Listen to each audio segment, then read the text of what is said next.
Sous la présidence de M. Roger Barrot, ministre de l'Environnement, de l'Eau et de l'Assainissement, la Journée mondiale de l'eau, célébrée chaque 22 mars, est commémorée cette année sous le thème « La préservation des ressources en eau, gage d'une sécurité alimentaire et d'une résilience climatique au Burkina Faso ». Plusieurs activités vont marquer cette célébration. Jeudi 20 mars, panel à 2IE.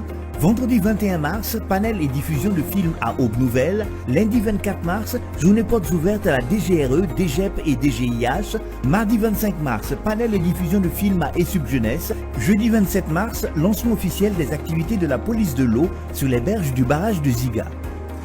Population du Burkina Faso et du plateau central, sortons massivement pour faire de cette commémoration une réussite.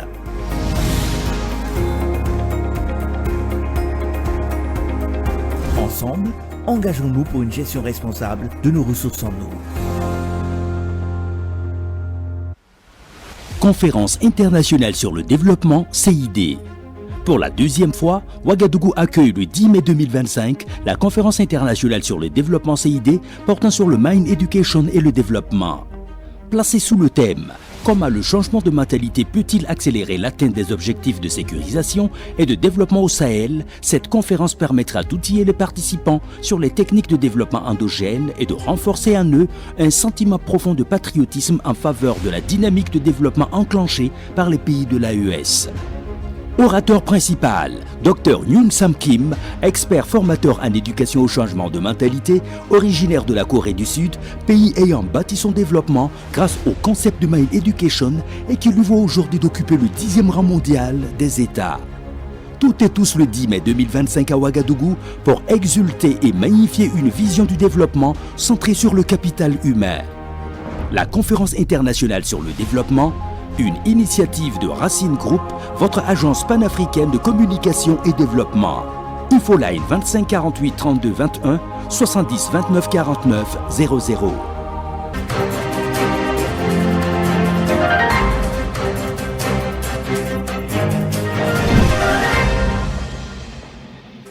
Bonsoir chers téléspectateurs, c'est un plaisir de vous retrouver pour une nouvelle édition de votre journal consacré à l'environnement, l'eau et l'assainissement. On démarre tout de suite avec les titres. À l'entame de ce journal, nous abordons une question primordiale. Il s'agit de l'ensablement au niveau des barrages. Pour éviter cela, la direction régionale en charge de l'eau du centre-ouest a montré l'exemple en plantant des arbres sur le site du barrage de Doulou, situé dans la région du centre-ouest. Des précisions dans quelques instants. Aussi, dans ce journal, nous mettons en évidence nos jus locaux comme le bissap, le zomcom, teudo, tamarin, beaucoup prisés en ce mois de Ramadan. Elles sont commercialisées la plupart du temps par les femmes qui profitent de cette occasion pour se faire quelques revenus. Des détails dans un instant. Encore bonsoir Madame, Monsieur et merci de nous suivre. Je vous le disais à l'instant, la direction régionale en charge de l'eau du centre-ouest a procédé ce 21 mars 2025 dans le village de Doulou à une cérémonie de plantation d'arbres sur le site du barrage du dit village. L'idée est de contribuer à réduire au maximum les mauvaises pratiques agricoles qui contribuent à ensabler le barrage, activité qui entre dans le cadre de la célébration de la Journée mondiale de l'eau. Abel Yerbanga pour plus de détails. Quelle technique pour bien planter un arbre? Démonstration faite ici par un agent des eaux et forêts. Ça ne doit pas être trop profond. Voilà. Au village de Doulou, dans la région du centre-ouest, ce 21 mars, on plante pour protéger et lutter contre l'ensablement de ce barrage, considéré comme le poumon économique du village. À la tête de cette initiative, la direction régionale en charge de l'eau du centre-ouest qui plante ici pour donner l'exemple. Nous venons de planter des arbres fruitiers au bord du barrage de Doulou. Il faut dire que sur le plan écologique, les arbres sont très importants dans le cycle de l'eau et à travers leurs racines, ça protège les ressources en eau, les retenues d'eau. Voilà, donc on peut dire que l'arbre est bon pour l'eau, l'eau aussi est bon pour l'arbre. À l'appel donc de la direction régionale, les membres du comité d'usagers d'eau du village ont alors pris d'assaut les berges pour mettre en terre des plans qui contribueront à éviter l'ensablement du barrage. Parmi ceux qui plantent sur ce site, il y a l'ONG IRC qui, au-delà de soutenir la direction régionale dans le cadre de leur collaboration, donne également l'exemple en plantant utile. Planter des arbres, ça permet donc de stabiliser le sol et d'éviter l'érosion afin que l'ensablement des retenues d'eau ne soit pas accéléré. Donc IRC, à travers son rôle donc de gestionnaire aussi donc de l'environnement quelque part, donc apporte sa contribution à travers cette plantation d'arbres en soutien donc aux initiatives de la direction régionale de l'eau et de l'assainissement de l'environnement du Centre-Ouest. Il y a aussi cette visite du barrage pour constater les activités qui se mènent à l'intérieur, connaître son état de dégradation. Séance tenante, le directeur régional interpelle déjà sur des cas de mauvaise utilisation du barrage et sensibilise. D'abord, il faut éviter de polluer même tout ce qui peut polluer l'eau. Il faut éviter que ça parvienne à l'eau. L'utilisation des pesticides, même d'autres hydrocarbures. Voilà, mais même une petite goutte, ça reste et puis ça contribue à polluer l'eau. Vous voyez aussi que on ne voit pas certaines plantes envahissantes d'une certaine manière. Il faut travailler à ce que ça ne vienne pas ici. Dans ce village, un comité est mis en place pour protéger le barrage. Le comité est appuyé par la police de l'eau qui fait des missions de sensibilisation et de répression sur les usagers qui ne respectent pas la distance des 100 mètres de la bande de servitude. Les 100 mètres, c'est pour, en tout cas, empêcher l'entrée de tout ce qui est comme résidu, comme terre. Vous savez, quand on cultive à côté, avec le ruissellement, à travers les pluies là, toutes ces terres-là convergent dans la retenue d'eau. Et petit à petit, ce sont ces terres-là qui contribuent à l'envasement. Au fil des années, ce n'est pas dans l'immédiat, mais au fil des années, on se rend compte que ça envase la retenue d'eau. Cette activité au village de Doulou entre dans le cadre de la célébration de la Journée mondiale de l'eau, célébration faite ce 22 mars 2025. En plus de ce reboisement, l'ADRIA Centre-Ouest compte mener davantage des actions de sensibilisation avec ses populations sur l'importance de la protection de la ressource en eau. C'est le mois de Ramadan et nous nous sommes intéressés par ces femmes qui proposent des jus naturels pour la rupture. Dans la ville de Ouagadougou, on les retrouve sur plusieurs avenues avec des jus locaux tels que le bissap, le zomkom, le teudo, le gapal, entre autres. Et en ce mois, elles arrivent à tirer leur épingle du jeu. À côté, il y a également des structures un peu plus grandes qui font plutôt dans le service traiteur avec presque les mêmes produits. Plus de précision avec Mamadou Souari. D'accord, ça marche. Je vais vous envoyer quelqu'un. Bouteille, il y a pour 1000 francs, il y a pour 500, il y a 1500. La rupture du jeûne se prépare depuis les locaux de Dina Service à Pissi. Structure spécialisée dans la production et la transformation des produits laitiers, des jus naturels et aussi dans la restauration. Pas de répit pour Madina Diallo et son équipe, car aujourd'hui, il y a plusieurs commandes à livrer à travers la ville de Ouagadougou et la plus importante doit aller pour une rupture collective. Comme c'est le mois de carême, nous offrons des jus naturels, tels que les jus de bissap, kédo, gingembre, ananas, papaye. Et il y a également les différentes bouillies pour permettre à nos jeunes frères et sœurs de faire la rupture. On a plus de riz concassé, plus de petits mil, l'huile de blé concassé, avec du lait bien sûr. Au menu de la rupture collective d'aujourd'hui, du riz au soumbala, de la bouillie de blé concassé et des jus. Les glacières sont déjà prêtes, reste que le temps de chargement. Et le tricycle peut enfin démarrer pour le marché de Sankaria. À Dina Service, c'est le consommant local qui est la chose la mieux promue. Si, parce que nous, on utilise uniquement que les produits locaux. Tels que le lait, le mil, et ainsi de suite. C'est uniquement des produits locaux. Actuellement, c'est le lait. C'est le lait trait. Et là, c'est ça qui sort le plus. À côté de ces sociétés qui font plus dans le service traiteur, il y a également ces femmes qui, lorsque le soleil s'éclipse à l'horizon, se retrouvent aux abords des voies pour commercialiser leurs jus. Je vends du zomko, du bissap et du gingembre. Nous aussi, on se débrouille au bord de cette voie ici. Les prix vont de 100 francs à 500. En ce mois de Ramadan, c'est plutôt la bonne moisson chez ces vendeuses. Même si la clientèle évolue en fonction des zones, certaines arrivent tout de même à tirer leur épingle du jeu. Un site de 5 hectares a été aménagé à Yaramoko dans la commune de Bagassi, province des Balais, afin de permettre une exploitation maraîchère au profit des femmes du village. C'est une initiative de l'association Réseau Action pour la protection de l'environnement dans le but de générer des emplois pour les femmes. L'espace est équipé de grilles de protection, d'un château d'eau et d'une vingtaine de bassins d'irrigation. Le point avec Josiane Koulibaly.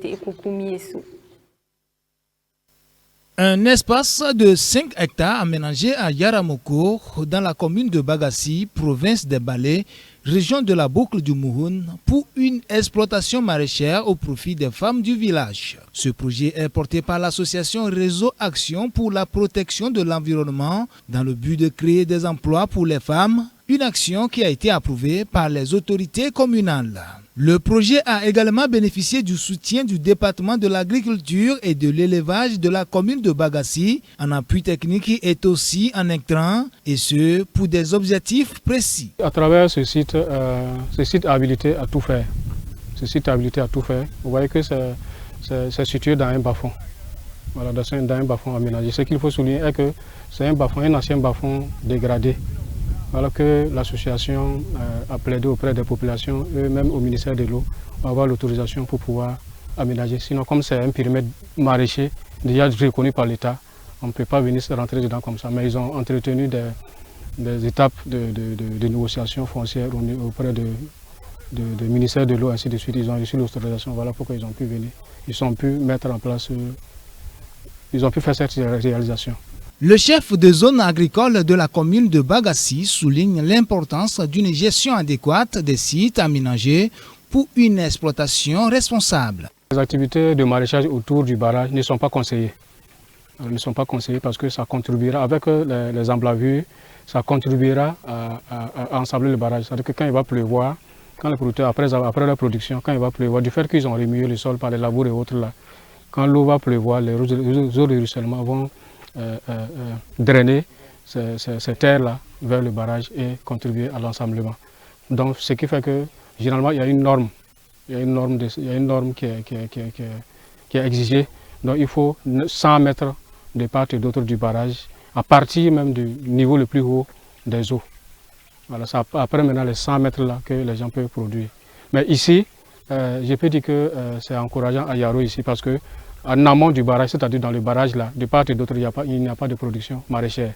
Donc les productions sont en aval du barrage, en aval, c'est-à-dire après la digue. C'est après la digue que les activités de production maraîchère se mènent. L'association Réseau Action pour la protection de l'environnement RAP a installé des équipements tels que des grilles de protection, des panneaux solaires et un château d'eau alimenté par des bassins d'irrigation dans cet espace aménagé. Ces initiatives sont vraiment louables. C'est très appréciable. Donc, je les exhorte vraiment à contribuer dans cet avantage, de contribuer davantage dans cet appui des populations, parce que ça contribue également aux atteintes des objectifs du ministère de l'Agriculture, des objectifs du ministère de l'Agriculture à travers l'offensive agro-pastorale et halieutique, qui continue toujours dans cette lancée. Et si possible, même s'ils peuvent aller aussi ailleurs, appuyer d'autres localités de la commune. Alors maintenant, à l'endroit des bénéficiaires ou des futurs bénéficiaires, en tout cas, je les exhorte vraiment à entretenir le joyau. Il convient de souligner que le RAP a déjà réalisé plusieurs actions dans la commune, notamment en matière de reboisement et de lutte pour la restauration des sols. Il ne prévoit pas de s'arrêter là, d'autres actions sont en perspective. La journée internationale des forêts est célébrée chaque année le 21 mars. C'est une journée établie par la résolution de l'Assemblée générale des Nations unies le 28 novembre 2012. En 2025, le thème retenu, forêt et alimentation, met en lumière le rôle crucial des forêts dans la sécurité alimentaire et le bien-être des populations. Malgré le rôle essentiel des forêts d'Afrique dans l'équilibre écologique de la planète, elles font face à de nombreuses menaces, à savoir la déforestation et l'exploitation illégale, l'agriculture intensive et monoculture, le changement climatique, le braconnage et la perte de la biodiversité, entre autres. En ce sens, cette journée est une occasion de rappeler que la protection des forêts est plus que nécessaire, autant en Afrique que dans le monde entier. Leur préservation est essentielle non seulement pour la biodiversité et le climat, mais aussi pour les millions de personnes qui dépendent directement de ces écosystèmes. Chers téléspectateurs, avant de refermer les portes de ce journal, nous vous rappelons qu'après la journée internationale des forêts, la journée mondiale de l'eau se tient demain 22 mars. Une journée dont le but est d'attirer l'attention sur l'importance de l'eau douce et de plaider en faveur d'une gestion durable des ressources en eau. Bonne célébration à tous et rendez-vous la semaine prochaine pour de nouvelles éditions. Au revoir.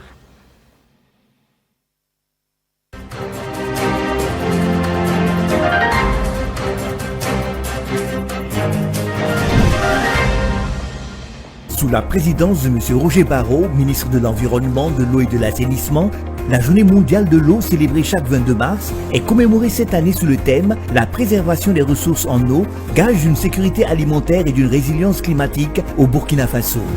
Plusieurs activités vont marquer cette célébration. Jeudi 20 mars, panel à 2IE.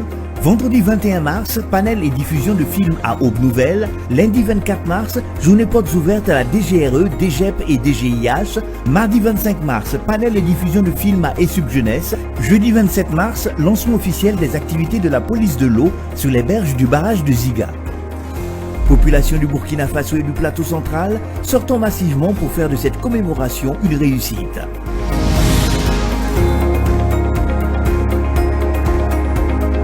Ensemble, engageons-nous pour une gestion responsable de nos ressources en eau. Sous le très haut patronage de son Excellence le capitaine Ibrahim Traoré, président du Faso, chef de l'État, sous la présidence de M. Roger Barrot, ministre de l'Environnement, de l'Eau et de l'Assainissement, les parrainages de M. le ministre de la Sécurité, le commissaire divisionnaire de police Mamadou Sana et de Mme la ministre de l'Action humanitaire et de la Solidarité nationale, le commandant Passo Ndepelaji Kabré Kaboré, vivait le samedi 22 mars 2025 à partir de 7h30 la cérémonie officielle de sortie des élèves forestiers du contingent spécial 2023 de l'École nationale des eaux et forêts sous le thème Contribution des eaux et forêts à la dynamique de reconquête du territoire national et à la sécurisation des massifs forestiers. Au programme, une prise d'armes suivie de défilés civilo-militaires ainsi que de diverses activités pédagogiques et récréatives. Amis et sympathisants de la nature, faites le déplacement de l'École nationale des eaux et forêts à Denderesso pour découvrir son cadre enchanteur, son environnement atypique, la spécificité et la diversité des compétences qu'elle met au service de la nation. ENEF, honneur, discipline, combativité.